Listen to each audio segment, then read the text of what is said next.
नमस्कार। आज मैं आपको डायबिटीज के बारे में 5 ऐसी जानकारियां बताने जा रहा हूं जिनको सुनकर आप चौंक जाएंगे। डायबिटीज के बारे में बहुत सारी चीजें अवेलेबल हैं। कंट्रोल कैसे करना है, क्या खाना है, अगर जरूरत पड़े तो इंसुलिन कैसे लेना है, हाइपोग्लाइसीमिया हो जाए तो क्या करना है, डायबिटीज कंट्रोल किसे कहते हैं, कंट्रोल कैसे करते हैं, पैदल कितना चलना चाहिए। पर इनसे भी जरूरी है जानकारियां समझने की है।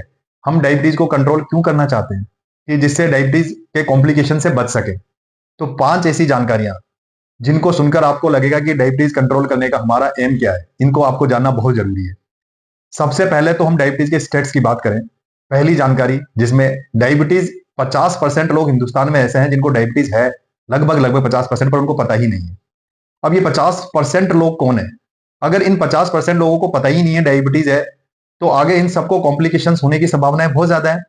तो सबसे पहला काम तो हमें क्या करना है कि ज्यादातर लोगों को डायबिटीज का annual health checkup, routine checkup कराना बहुत जरूरी है। जब तक पता ही नहीं चलेगा हम उसको कंट्रोल कैसे करेंगे? तो डायबिटीज को कंट्रोल करने के लिए सबसे पहले डायबिटीज को पता होना जरूरी है। दूसरा, क्या डायबिटीज खत्म भी हो सकती है? हाँ, डायबिटीज खत्म भी हो सकती है। जब डायबिटीज हो जाती है एक बार, तो पहला मन में सवाल आता है क्या डायबिटीज खत्म भी हो सकती है? पर कैसे? डायबिटीज खत्म, डायबिटीज रिवर्सल, ये बड़ा अपने आप में एक इंटरेस्टिंग टॉपिक है। पर मोटा मोटा अगर हम बात करें, जिनका वजन बहुत ज्यादा है, जो लोग वजन को 10%, 15%, 20% तक कम कर लेते हैं फिजिकल एक्टिविटी और डाइट से या किसी भी और माध्यम से, तो उनकी डायबिटीज खत्म हो जाती है। दूसरा, इनिशियल स्टेज में काफी लोगों को डायबिटीज इतनी ज्यादा होती है, शुरुआत में वो अर्ली स्टेज में कंट्रोल कर लेते हैं, तो डायबिटीज काफी हद तक सप्रेस हो जाती है। तो हाँ, डायबिटीज खत्म भी हो सकती है।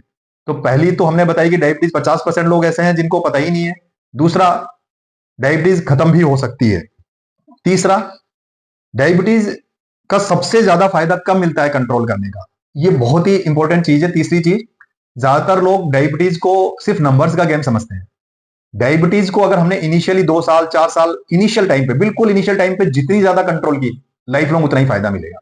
ये मैं नहीं कह रहा, ये साइंस कहती है कि जिन लोगों ने शुरुआत में डायबिटीज कंट्रोल की उनको लाइफ लॉन्ग फायदा मिला, चाहे बाद में कम की। पर जिन लोगों ने शुरू में कंट्रोल नहीं की, बाद में शुगर कंट्रोल कर ली, तो वो हमेशा से कॉम्प्लिकेशंस की रिस्क पे रहे। इसको हम इस तरह से समझे कि जैसे कैंसर में भी अर्ली स्टेज इंपॉर्टेंट होती है, ऐसे ही डायबिटीज में भी अर्ली स्टेज बड़ी इंपॉर्टेंट होती है। पर अर्ली स्टेज में सबसे बड़ी समस्या एक आती है कि ज्यादातर लोग, डायबिटीज साइलेंट होती है तो सब लोग उसको इग्नोर करते हैं और उसका ट्रीटमेंट नहीं लेते हैं। तो अर्ली स्टेज को ध्यान रखिए, शुरू में डायबिटीज को बिल्कुल भी इग्नोर नहीं करना है। अगर शुरू में इग्नोर किया तो बाद में पछताना पड़ेगा। और शुरू में साइलेंट होती है, इसलिए ज्यादातर लोग इग्नोर भी करते हैं। तीसरा, डायबिटीज के ट्रीटमेंट को ज्यादातर लोग एक और गलती करते हैं कि डायबिटीज का ट्रीटमेंट को डायबिटीज के नंबर्स पे ही समझते हैं कि मेरी शुगर 200 है, ये दवा ले ली, मेरी शुगर 300 है, ये दवा ले ली। नहीं,